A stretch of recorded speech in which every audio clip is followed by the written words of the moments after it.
आंवला नवमी क्यों मनाई जाती है? जानिए पौराणिक रहस्य और कथा। हर एक रचना राधे राधे दोस्तों। पौराणिक मान्यता के अनुसार कार्तिक शुक्ल पक्ष की नवमी से लेकर कार्तिक पूर्णिमा तक भगवान विष्णु आंवले के वृक्ष पर निवास करते हैं। इसीलिए इसे आंवला नवमी कहते हैं। ऐसी मान्यता है कि इस दिन की गई पूजा अर्चना और दान का अक्षय फल मिलता है। इसीलिए इसे अक्षय नवमी भी कहा जाता है। आंवला नवमी के दिन ही भगवान श्री कृष्ण ने कंस के आमंत्रण पर वृंदावन छोड़कर मथुरा की ओर प्रस्थान किया था। भारतीय शास्त्रों में आंवले को दैवी फल माना जाता है। पद्म और स्कंद पुराण में वर्णन है कि आंवला ब्रह्मा जी के आंसुओं से उत्पन्न हुआ। वहीं एक अन्य कथा कहती है कि समुद्र मंथन के समय निकले अमृत कलश से पृथ्वी पर अमृत की बूंदें गिरने से आंवले अस्तित्व में आया। एक बार देवी लक्ष्मी पृथ्वी पर भ्रमण कर रही थीं। उनकी इच्छा हुई कि भगवान विष्णु और शिव की एक साथ पूजा की जाए। उन्होंने विचार किया कि विष्णु को तुलसी अत्यधिक प्रिय है और शिव जी को बेल। इन दोनों के गुण एक साथ आंवले में है। देवी लक्ष्मी ने आंवले के वृक्ष को विष्णु जी और शिव जी का प्रतीक मानकर उसकी पूजा की। उनकी पूजा से प्रसन्न होकर विष्णु जी और शिव जी प्रकट हुए। माता लक्ष्मी ने आंवले के पेड़ के नीचे उन्हें भोजन कराया और उसके बाद स्वयं भोजन को प्रसाद रूप में ग्रहण किया। उसके तत्पश्चात देवी लक्ष्मी ने भगवान विष्णु से पूछा, हे प्रभु, आप तो अनादि हैं, अनंत हैं, किंतु फिर भी आप पृथ्वी पर इतने सारे व्रत और पर्व क्यों स्थापित करते हैं? तब भगवान श्री हरि ने मुस्कुराते हुए कहा, हे देवी, यह सब मनुष्यों के कल्याण हेतु है। जब जब मनुष्य मेरे प्रिय वृक्षों, नदियों और पर्वों का पूजन करता है, तब वह मुझसे सीधा संबंध जोड़ता है। ऐसा ही एक व्रत है आंवला नवमी का व्रत, जो मेरे स्वयं के स्वरूप की उपासना का प्रतीक है। भगवान बोले, आंवला मेरा प्रिय वृक्ष है क्योंकि इसमें त्रिदेवों का वास है। ब्रह्मा इसकी जड़ में, विष्णु इसके तने में और महादेव इसके शीर्ष में निवास करते हैं। इस वृक्ष की छाया में जो भी साधक श्रद्धा से पूजन करता है, वह जीवन के सभी दोषों से मुक्त होकर पुण्य लोक को प्राप्त होता है। इसके पीछे एक रहस्य छुपा है और एक अद्भुत कथा भी कही जाती है। तो आइए भक्तों, जानते हैं कि आंवला नवमी क्यों मनाई जाती है और इससे जुड़ी कथाओं का श्रवण भी करेंगे। आपसे निवेदन है कि आप वीडियो को अंत तक अवश्य सुने और श्री हरि विष्णु की कृपा के साक्षी बने। जय श्री हरि विष्णु, जय माँ लक्ष्मी। आंवला नवमी, जिसे अक्षय नवमी भी कहा जाता है, इस दिन कार्तिक मास के शुक्ल पक्ष की नवमी तिथि होती है और यह तिथि भगवान विष्णु की विशेष पूजा के लिए अत्यंत शुभ मानी जाती है। कहा गया है कि दिवाली के 8 दिन बाद जो व्यक्ति आंवले के वृक्ष की पूजा करता है, उसे अक्षय पुण्य की प्राप्ति होती है, जो कभी नष्ट नहीं होती। यही कारण है कि इसे अक्षय नवमी भी कहा जाता है।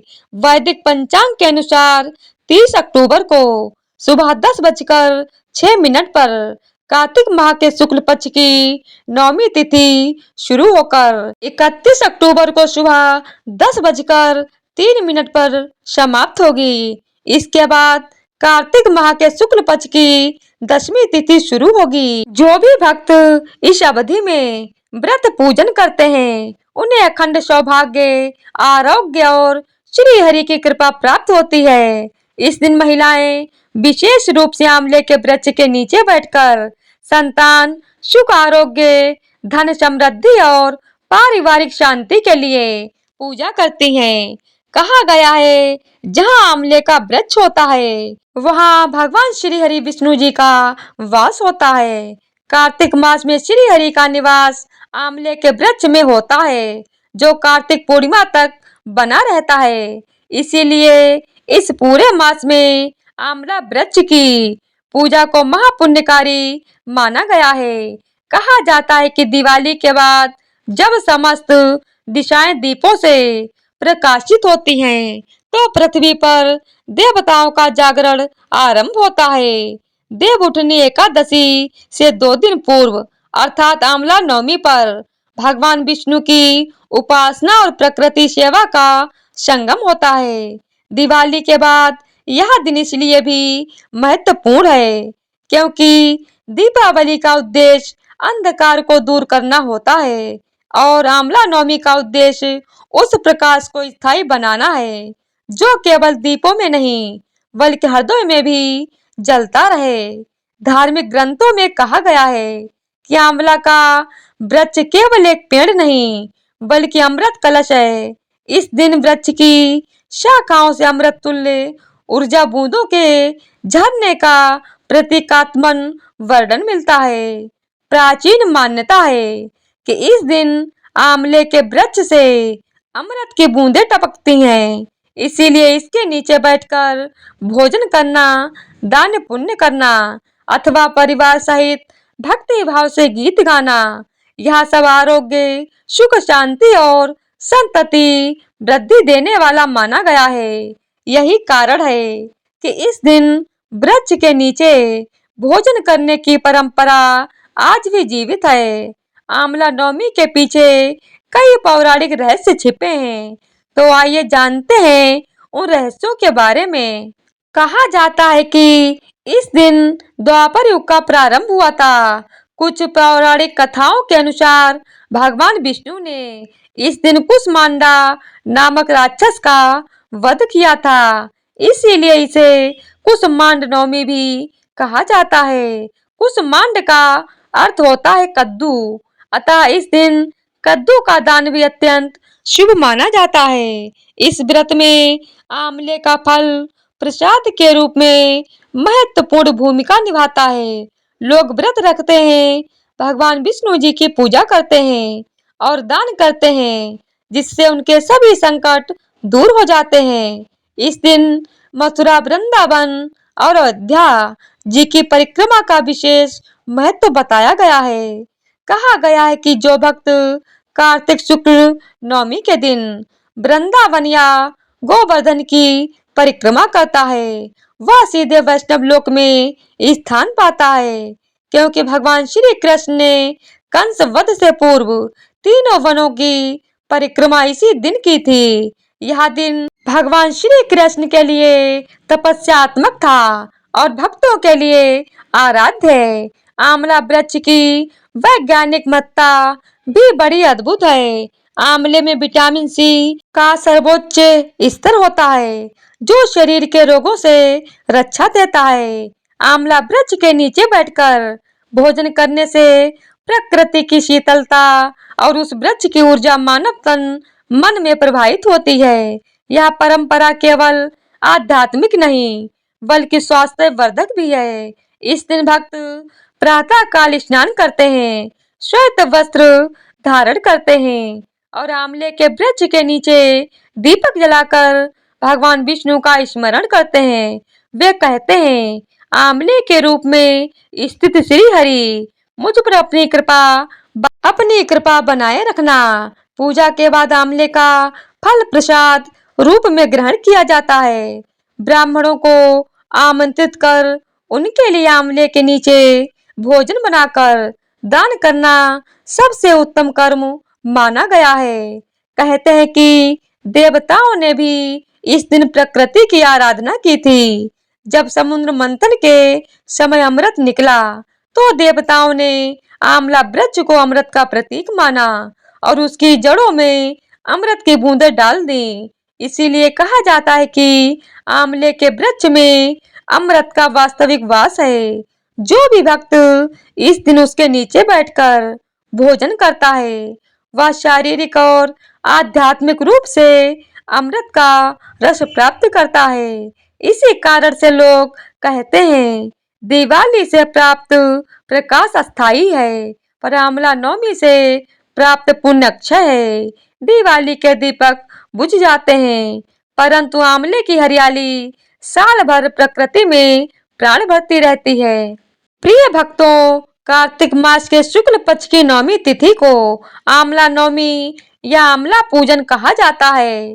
पंचांग और विद्वानों के अनुसार इस वर्ष आंवला अक्षय नवमी का सर्वश्रेष्ठ पूजा का शुभ मुहूर्त सुबह लगभग 6:32 से लेकर सुबह 10:03 तक है।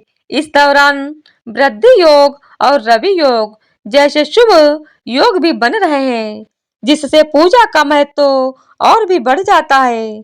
अतः प्रिय भक्तों को इस अवधि में स्नान करके आंवला के वृक्ष के पास बैठकर विधिवत पूजा और दान पुण्य करने का विशेष फल प्राप्त होगा।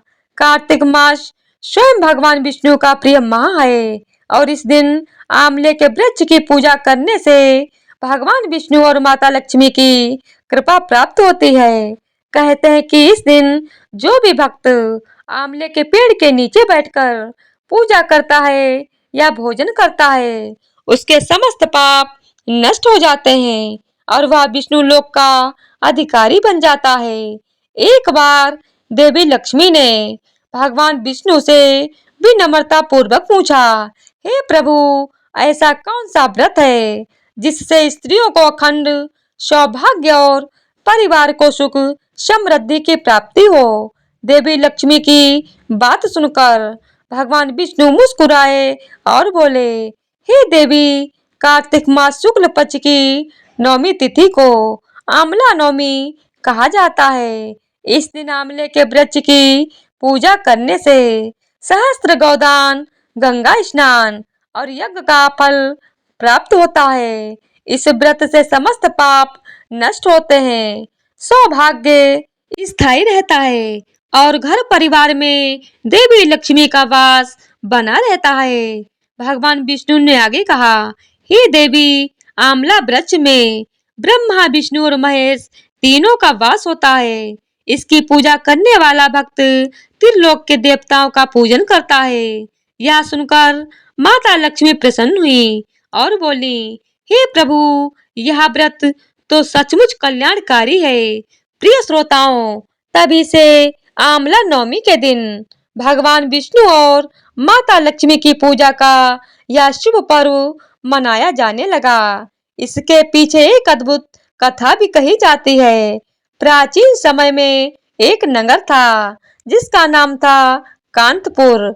वहाँ एक अत्यंत दयालु और धर्मपरायण राजा राज्य करता था जिसका नाम विक्रमसेन था। उसकी रानी मालवती अत्यंत सुशील और धर्मनिष्ठ थी। दोनों हर एकादशी, पूर्णिमा और अमावस्या के व्रत करते थे।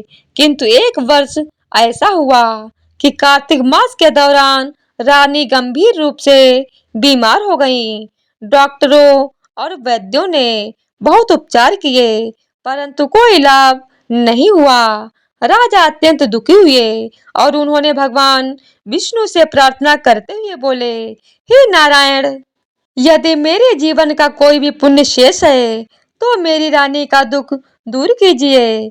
उसी रात राजा को स्वप्न में भगवान श्री हरि विष्णु का दर्शन हुआ और उन्होंने कहा, हे राजन, तेरी रानी का रोग केवल औषधियों से नहीं मिटेगा। कार्तिक मास शुक्ल पक्ष की नवमी को आंवला वृक्ष के नीचे मेरा पूजन करना और रानी को भी वहां बैठाकर भोजन कराना, क्योंकि उस वृक्ष के नीचे स्वयं मैं निवास करता हूँ। सुबह होते ही राजा नगर में घोषणा करवा दी कि आज से सभी लोग कार्तिक नवमी को आंवले का पूजन करेंगे। राजा की आज्ञा अनुसार नवमी के दिन पूरे नगर निवासी आंवले के वृक्षों के नीचे एकत्र हुए। राजा रानी ने विधिवत पूजा की, दीप जलाया, भगवान विष्णु का आवाहन किया और आंवले के वृक्ष की जड़ में दूध, जल, गंगा जल अर्पित किया। पूजा के पश्चात रानी ने वहीं अर्थात आंवला वृक्ष के नीचे प्रसाद रूप में भोजन ग्रहण किया। जैसे ही पहला ग्रास उन्होंने मुख में डाला, उनके शरीर से रोग के सारे लक्षण गायब हो गए। पूरे नगर में जय श्री हरि विष्णु और जय आमला नवमी वृक्ष के नारे गूंज उठे। तब भगवान विष्णु ने आकाशवाणी की और बोले, हे भक्तों, आज से जो कोई कार्तिक नवमी के दिन आमला वृक्ष का पूजन करेगा, उस पर मेरी और देवी लक्ष्मी जी की सदैव कृपा बनी रहेगी। वह व्यक्ति कभी दरिद्र नहीं होगा और उसके कुल में सदैव धर्म और भक्ति की वृद्धि होगी। इस प्रकार आमला नवमी व्रत का शुभारंभ हुआ था। इसी कारण इस दिन आमले के वृक्ष के नीचे पूजा करने, कथा सुनने और भोजन करने की परंपरा प्रचलित हुई। प्रिय श्रोताओं, अब जानते हैं इस व्रत की पूजन विधि। कार्तिक मास के शुक्ल पक्ष की नवमी तिथि को प्रातः स्नान कर स्वच्छ वस्त्र धारण करना चाहिए। एक पात्र में गंगा जल लेकर आमला वृक्ष की जड़ में अर्पित करें। फिर भगवान विष्णु का स्मरण करते हुए कहें, ओम नमो भगवते वासुदेवाय नमः। आमला वृक्ष पर रोली चावल, पुष्प, दूध, जल, दीप और धूप अर्पित करें। वृक्ष के चारों ओर 3 बार परिक्रमा करें। इसके पश्चात वहां बैठकर विष्णु सहस्त्र नाम का पाठ या विष्णु सहस्त्र का स्मरण करना अति फलदायी माना गया है। इस दिन ब्राह्मणों, कन्याओं और गरीबों को भोजन कराना भी अनिवार्य माना गया है। जो भी व्यक्ति स्वयं आमला वृक्ष के नीचे बैठकर भोजन करता है, वह अनंत जन्मों का पुण्य प्राप्त करता है। कहा गया है कि आमले के नीचे भोजन करना तिरुपति के दर्शन करने के समान फलदायी है। एक अन्य पौराणिक कथा के अनुसार सतयुग में एक ब्राह्मण पत्नी थी जिसका नाम सुहासिनी था। वह अत्यंत धार्मिक, पतिव्रता और भगवान श्री हरि विष्णु जी की परम भक्त थी। हर वर्ष कार्तिक मास में वह अपने पति के साथ आमला वृक्ष की पूजा करती थी, किंतु एक बार उसके पति तीर्थ यात्रा पर चले गए और वह अकेली रह गई। उसने सोचा, क्या बिना पति के यह व्रत करूं या नहीं। तभी एक दिव्य आवाज आई, हे देवी, श्रद्धा से जो कार्य किया जाए उसमें भगवान स्वयं सहयोग देते हैं। सुभाषिनी ने पूरी श्रद्धा से आमला नवमी का व्रत किया। उसने वृक्ष की जड़ में दीप जलाया, फूल चढ़ाए और भगवान विष्णु का नाम जपते हुए वहीं पर भोजन किया। उसी समय भगवान विष्णु स्वयं वहां प्रकट हुए और बोले, हे देवी, तेरा यह व्रत मुझे अत्यंत प्रिय हुआ। आज से जो भी इस व्रत को करेगा उसे लक्ष्मी जी का आशीर्वाद सदैव प्राप्त होगा। उसके घर में कभी अन्न, धन या सौभाग्य की कमी नहीं होगी। आमला नवमी का एक वैज्ञानिक पहलू भी अत्यंत रोचक है। आयुर्वेद के अनुसार आमला फल में विटामिन सी प्रचुर मात्रा में पाया जाता है, जो रोग प्रतिरोधक शक्ति को बढ़ाता है। कार्तिक मास के दौरान इसका सेवन करना शरीर को शुद्ध करता है और पित्त दोष को संतुलित करता है। इसी कारण हमारे ऋषियों ने इस दिन आमले का सेवन और पूजन दोनों अनिवार्य बताया है, ताकि शरीर और आत्मा दोनों की शुद्धि हो सके। इस दिन विवाहित महिलाएं आमला वृक्ष के नीचे बैठकर सुहाग की दीर्घता के लिए सौभाग्यवती स्त्रियों को सुहाग की वस्तुएं देती हैं और माता लक्ष्मी से प्रार्थना करती हैं कि हे माता लक्ष्मी, जैसे आपने भगवान विष्णु जी का सानिध्य कभी नहीं छोड़ा, उसी प्रकार ही मेरे सुहाग की सदा रक्षा करें। तो एक बार प्रेम से बोलिए, जय श्री हरि विष्णु, जय माता लक्ष्मी। तो यह थी हमारी आज की कथा। आशा करती हूँ आप सभी को यह वीडियो पसंद आई होगी। अगर वीडियो पसंद आई हो तो वीडियो को लाइक और चैनल को सब्सक्राइब अवश्य करें तथा कमेंट बॉक्स में लक्ष्मी नारायण भगवान की जय अवश्य लिखें। मिलते हैं फिर एक नई कथा के साथ। तब तक के लिए हरे कृष्णा, राधे राधे।